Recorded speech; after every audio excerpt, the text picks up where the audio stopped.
Muraho mwunge, murabyutse iyo hirya baba, kambanze ngutembereze akarere k'iwacu. Ibyo bisambu uri kubona iyo hakurya, iyo ni za Mutunda uja za Rwitsankuku, nibyo by'ibyo bisambu. Umanutseho gatoya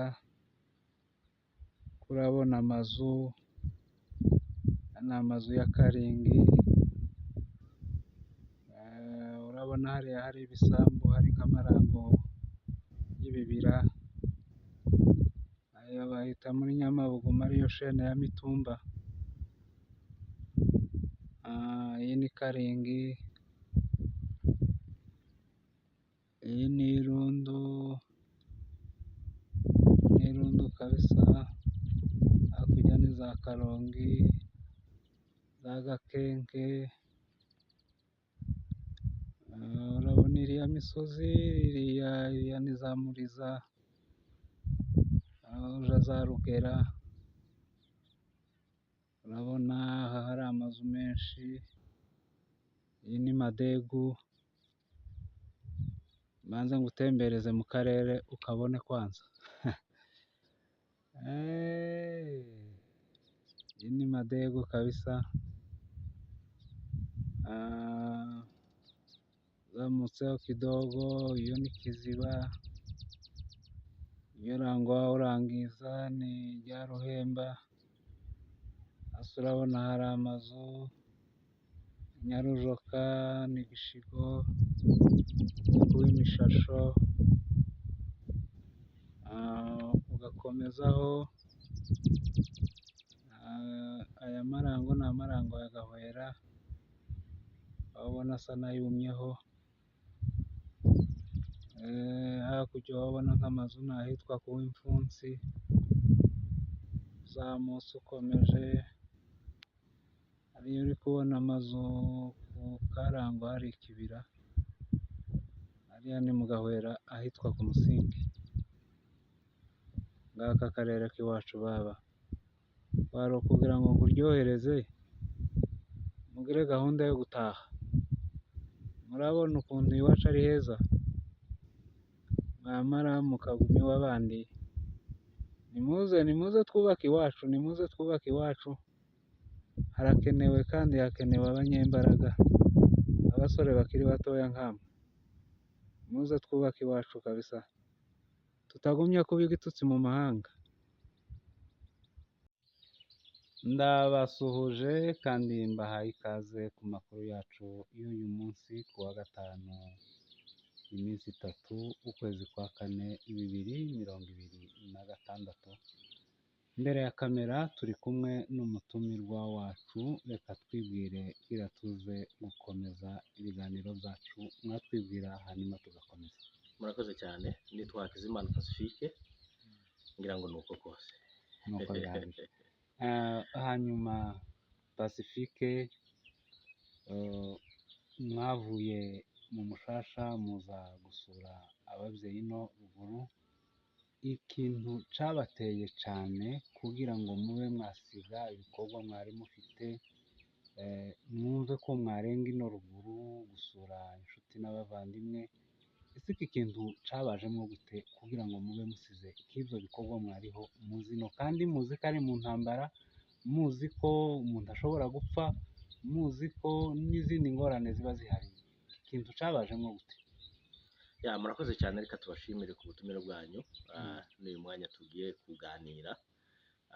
Icyo kibazo birashoboka ko abantu benshi bacibazaho, ariko nshobora guhera ku ijambo rivuga ngo se kubera iki wowe uri hano? Wowe uri hano kubera iki? Naje ngasanga abantu, ntabwo naje ngasanga iki cyane. Abantu batekereza kugira ubwoba bwo gupfa, ariko ntibatekereza abavandimwe basize urupfu barimo n'ibibazo barimo. So ikintu cya mbere navuga cyabiteye ni zino ntambara twese tuzi twabonye zigize imyaka 9 barimo. So kuvuga ngo rero papa wanyu, so wanyu, nyoko, bavandimwe bagize imyaka 9 bahunga, barara ku mikikira, bicirwa amatungo yarashize, bari bonyine mu mashamba, inzara, ubuzima ngubu warangiza ukavuga ngo ukomeye ku buzima bwawe n'abo ufite mu rugo mu mushasha bataraye ngo bapfe nta kiya kibirukankaho, warangiza ukavuga ngo ubuze imbaraga zo kuza ngo ubagereho unabahumurize unareba uko bameze, sinumva uko waba utekereza. Ico ni ikintu nakwita ko uba wikunze cyane, usibye no kwikunda cyane. Hari nk'igihe abantu batekereza ngo ibyo wasize kuba waje hano ngo ushobora kwangirika, ngo abana aho bari bafite umutekano nta kibazo gihari kubarariye. So urumva rero icyari gishishikaje n'igiteye impungenge n'igiteye agahinda ni ubuzima abantu imyaka 8-9 bamaze barimo, ngo umuntu w'umugabo ngo unaniwe kwitumbya gatoya ngo ubagereho, byibuze ngo unarebe uriye ugiye gupfa nurangiza uvuge ese nyuma yaha harakorwa iki, ube wamara n'iminsi 3 cyangwa ukwezi cyangwa amezi abiri muri kumwe muganira, ubaha kondoleanse unareba uko bameze, ukifatikanya nabo. Icyo ni ikintu ntekereza ko umuntu ntawotangazwa n'uwabikoze, ahubwo twotangazwa n'abatari mu kubikora cyangwa batarabikoze. Abo nibo twotangaza uburyo abantu nyine bo kwicara bakaguma. Gusa nyine nabwo ntitwobanenga, hateye ubwoba, haragoye, inzira yonyine iragoye, ubuzima buragoye, ibiri kuhabera biragoye, ariko nyine bazavuga ngo uwawe uzumenyera mu bibazo. Iyo wiyambuye icyo wari ufite ukaca muri ayo masasu ukamugeraho, bigaragaza ko nyine hari icyo ushobora kuba waratekereje. Icyo ni kimwe. Ikindi cya kabiri kiremereye wenda abantu batumva, ndabizi ko zino ntambara zizarangira kandi tuzagira amahoro, kuko ntabwo tuzapfira gushira, kandi ntabwo mu masezerano dufite n'imbaraga zikoreshwa nuko ejo n'ejo bundi dushobora kubaho. Kuvuga ngo rero amateka y'intambara zacu z'abanyamurenge zabaye kuva muri za Murere, zirakomeza kuza kugeza ubu nyine. Urumva nkanje navukiye ku Kabingo, nyuma tuza hano mu Madegu aha turi, hanyuma duhita tuja mu Rwanda. Naringize imyaka 32 mu Rwanda, Tagera no muri Kongo. Urumva ko nta mateka ya hano nzi, nta buzima bwa hano nzi. So kuvuga ngo rero amateka y'intambara yo kugena kubaho k'umunyamurenge no kwirwanaho akarangira tabayemo n'agace na gatoya, ngo nawe urye kuri souffrance, ngo nawe ugira icyo uzaraga abantu, ugira icyo uzabwira abantu, ugira ijambo uzasiga uvuze riganisha mu guharanira kubaho, uvuga ngo byibuze amateka y'akanya gato narabonye. Ni ikintu giteye ubwoba, ni n'ikintu kigoye, ariko ndavuga ngo byibuze amezi 2 maze hano, ejo bundi inzira zibonetse umuntu agasubirayo. Amezi 2 maze hano, novuga ngo nagize ku mateka ho gatoya. Wabonye ibintu bidasanzwe, nabonyeho drone impagarara hejuru ikarasa, kayibona nkabona neza irarashe, ukaza wirukira munsi y'igiti. Icyo narakibonye. Nabonye neza aho ingabo zimanuka zigatera amagana, kabona abana 3 bakitanga igitero c'abantu magana, bagahagarara isaha igashira, amasaha 2 agashira, kugeza abandi babagezeho. Ibyo narababonye. So nabonye aho imbunda zirasa ari nini, ari ziremereye. Nabonye aho abagabo, abadamu bahaguruka bakaja gutabara. Ibyo byose ni amateka nabonye.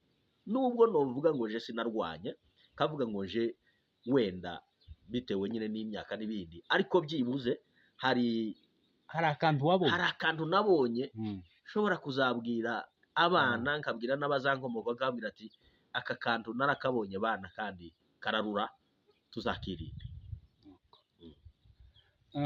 Icyo ni icya kabiri, naco numva wari ukeneye kumenya, nari nkeneye kumenya. Icya gatatu wenda navuga, hano ni iwacu, hano niho navukiye, niho data afite itongo. Ejo naragengeraho twari turi imbere y'uko tujya mu Rwanda, aho hantu harasenyutse hasigaye fondation, ariko nigeraho ndavuga ngo iri ni itongo rya data, hani iwanje, hari iwacu, bitinde bitebuke zahubaka inzu, hani iwacu. Urumva? So nk'abana nabyariye mu Rwanda bose uko ari 5 bose nababyariye nta n'umwe nabyariye ku itongo ryanjye, bose nababyariye mu nzu imwe mva mu yindi nkimukira mu yindi nkava mu yindi nkaja mu yindi, ntawe uzi ngo ahangaha ni itongo rya data ni iwacu. So kugeza wenda ubu vuba navuga ngo nabonye ahantu navuga ngo aha ni iwanje, ariko nshaka kuvuga hano ni iwacu, ni kwa data. So iwanyu rero uko haba hameze kose, hoba habi bazavuga ngo ntawanga konka nyina ngo arwaye uruheri, hoba habi uko hoba hameze kose tiwahisemo niho wisanze. Nisanze ndi umunyamurenge, nisanze narabyawe n'abanyamurenge, nisanze naravukiye muri ho plateau, ba data niho bavukiye, samahitamo nabikoze. So ngomba kuhemera, ngomba kuhagera, kandi ibibazo byaho byose ngomba kubyihanganira, ngaharanira ko dushobora kuwubaka tukahindura kuko handi naho hameze. Murakoze. Pastor, nk'uko wari ubivuze, hari abantu batekereza ko kuba yaheba akazi kiwe ukwezi kumwe yumva ko ubuzima bw'abana be buzaba buhagaze, ubuzima bwe buzaba buhagaze, mbese iterambere ryiwe rizaba rishize, akumva ko bitokunda. Nubwo Kabishwe yaba ashaka kuba yagera ino byenda bifite mu mutima, ariko yatekereza aka kantu kakamugora. Ariko ubu butwari mwagize mwebwe, mwabwira ko abandi nabo kugira ahubwo ngo babe nabo bakumva ko ukwezi kumwe 2 bosimbukira ino bakareba sufrance ababyeyi baba barimo barumuna babo ndetse n'abandi baturanyi b'ababembe n'abafurero, bakarya nabo ku busharire bakumva. Okay, jewe sintekereza ko yego hari abanga gusiga ibyo bintu, hari abafite akazi bakatekereza kubisiga, ariko icyambere kigoranye ni ubuzima bw'intambara, so n'ubwoba. Hano nta ndege ihari ngo abantu bazane indege, inzira zihari ziragoye, ni ugukandagira. Icyo nicyo kintu cya mbere ntekereza ko kibagora. Urumva nkanje nari ngize imyaka 32 ntagenda, nari ngize imyaka irenga 15 ntunze imodoka yanjye bwite. So urabizi hariya mu Rwanda no gusohoka utega moto, iyo utunze imodoka ugenda n'imodoka, so tumenyere kugenda n'amaguru. So urumva rero kuvuga ngo umuntu yamatekereza afata icyemezo avuge ngo ngiye guhaguruka nkandagire kuva Kamanyora, kuva nambutse kandagira umunsi wa mbere, umunsi wa kabiri nzamukiriya misozi, hariho abantu afite niko kwiyahura, niko kuja, niko gupfa. Hariho abantu uzi benshi babikeneye babishaka, ariko yatekereza urwo rugendo akananirwa kubiruka. Ariko icyo nababwira, icyo umutima ushaka ngo amatagurwa itabi, nasanze hatagenda umubiri hagenda umutima, kandi icyo ubwonko bwarangije kwemera umubiri uzucakira. So icyo nabwira abantu kuri icyo rugendo, icyo ni kimwe batinya. Ikindi cya kabiri nubwo banyine bw'intambara, nubwo banyine bwo gutinya gupfa. Urabyibuka tugeze muri Wuha twahuye n'intambara, twararashwe, baraharwaniye. So nibwo bwa mbere nabonye aho bashinga 12 bararasa, sinari nizi.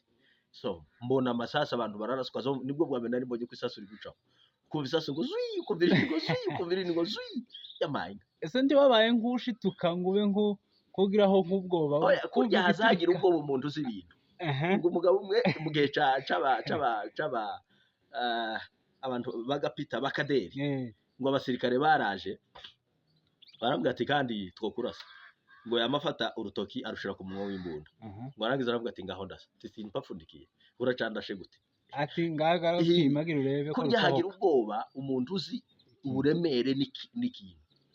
Jewe numvise amasasu akaza camwe agaca mu maguru andi agaca hejuru andi agaca hejuru, bakatubwira ngo nituryame. Hariho umusirikare araza akamfata ati ryama jana, hamwe se kino butondo batubwira ngo zwi uko niko komfata bikabira. Ati simbanzumva kwako koni n'inkuru yuki riguciye hejuru.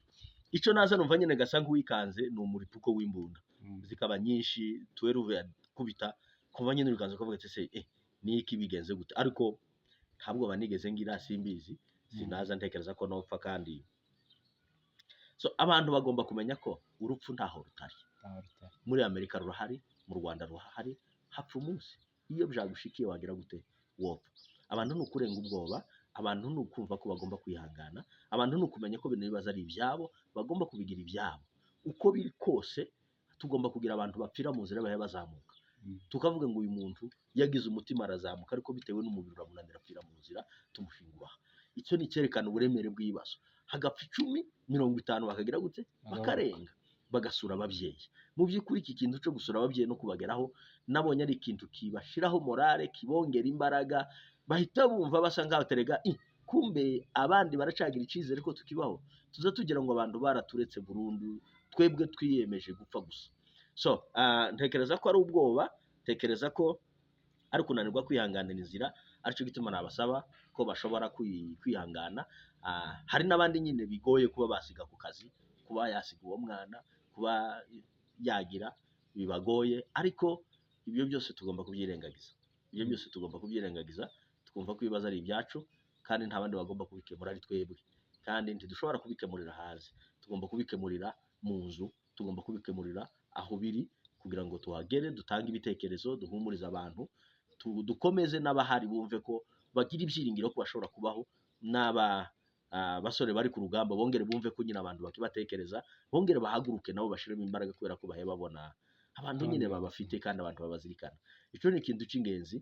Ntekereza ko abantu aho bari hose mu Rwanda, aho bari muri Uganda, aho bari muri Amerika, aho bari muri hehe, bagomba kubitekereza mu by'ukuri, bagasimbuka bakaza bakahagera kandi bakashakisha uburyo babageraho no kubahumuriza. Pastor, nanone mumaze kuza gusura ababyeyi mwagize neza, mwasanze bari mu buzima bumeze gute? Nta buzima twasanze barimo. Ni ukubwira ngo twasanze bari mu buzima bumeze gute. Tekereza njyewe nahageze ngahaburirana n'intambara ziremereye cyane, amadrone, none utekereza nk'abantu banyazwe inka nizo bafite uyu munsi ko zirapfa. Aho kurumva uwo muntu yihebye bingana gute? Amadrone ari muri hejuru, abana ko barapfa. Hano nta munsi usanga hatabaye ibibazo nka bene ibyo byo gushingura. Aho barahunze imihanda igera, uturere tugera kuri 5 twarahunze, za Karingi, za Mikenke, za Bidegu, Irundu, Gakenke. Abantu bose barahunze kandi basigaye muri kano gasantere gusa ko mu Minembwe niho bari. Kurinjira mu muryango umwe ugasanga urimo famiye zawungiyemo zigera nko ku 10. Aba bandi 10 n'abo bana n'umugabo kuravuga ngo babayo gute, ngo kubararya gute, ngo kubararyama gute. N'isabune yabaye ingora bayi. Isabune ntiboneka, ntibafura, nta munyu, nta sukari. Aho n'ibiryo abamayimayi barabitemaguye, imirima bahinze. Ubu basubiye kwisekuru uko barahura. Ejo niriwe ndi guhura. Warahuye? Narahuye, narashokoye. Urarabura nawe kuri ubwo busharire. Nuko narashokoye rwose, kubera ko nta mazutu ntaki, abantu bongeye kuja bikaguhura kumesana. None usaba wavuga ngo hari ubuhe buzima? Nta buzima buhari.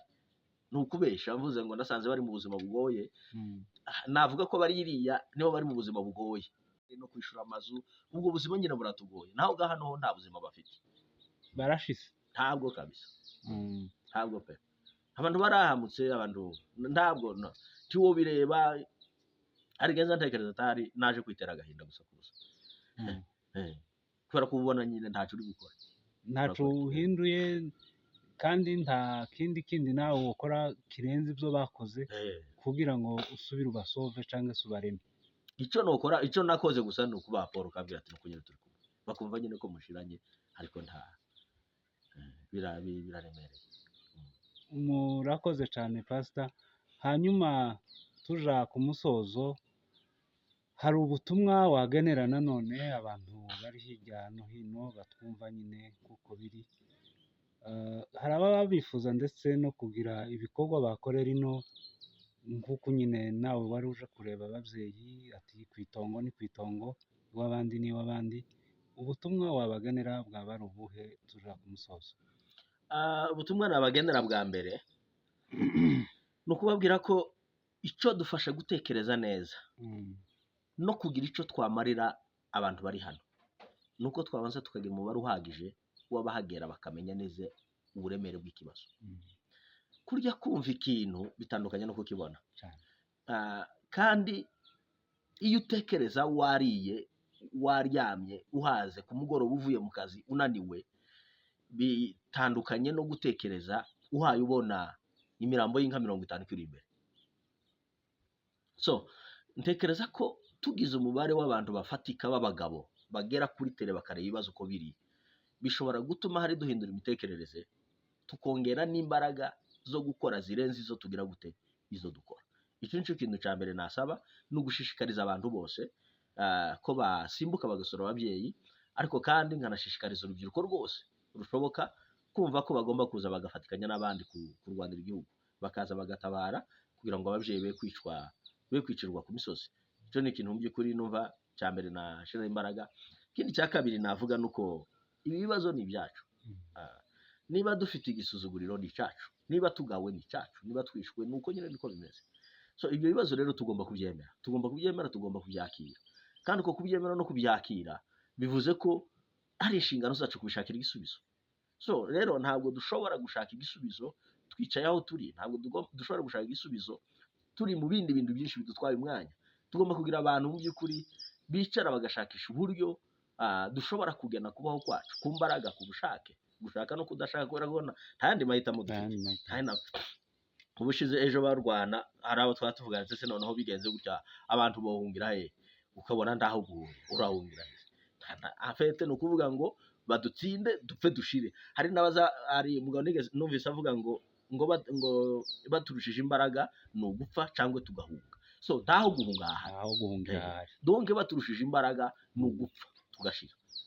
So kavuga ngo rero ibibazo ni ibyacu, uko byaba bimeze kose, uko byakwitirirwa, uko abantu batwita ibipfu, batwita abasazi, batwita ko turi uko batwita kose, icyo kibazo ni icyacu. Niba turiho umwanda, uko bimeze kose ni ibyacu. Ndasaba abantu bose ko babigira ibyabo, nibamara kubigira ibyabo bumve ko noneho ari twe kandi tugomba kubishakira igisubizo. Iryo shema, icyo cubahiro, uko kwirwanaho nitwe tugomba kubigena, kuko imyaka tugize muri izi ntambara, tekereza ko tugomba noneho guharanira kugena uko tugomba kubaho, byanga byakunda, kuko ndabyizera neza yuko twarangije gutsinda. Mayi yaraje irananirwa, ababembe n'abapfurero barivanga birananirwa, leta iraza irananirwa, itabaza ibihugu iraza birananiwe, ubu nyine ko barakoresha amadrone barananiwe, none ko barihimura gusa bicinga. So igisigaye rero nuko tugomba kubaka uburyo bugena uko ejo tuzabaho, kandi ntabwo dushobora kubigena turi mu birengeti, ntabwo dushobora kubigena turi mu yindi mirimo ngo tubone akanya k'iminota 20 ku mugoroba tuvuye mu kazi ngo ariho dutekereza.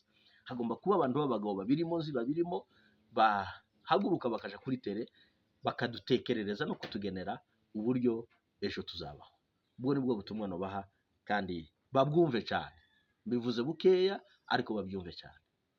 Murakoze ku mwanya wanyu muduhaye Pastor, Imana ibamugisha. Murakoze cyane.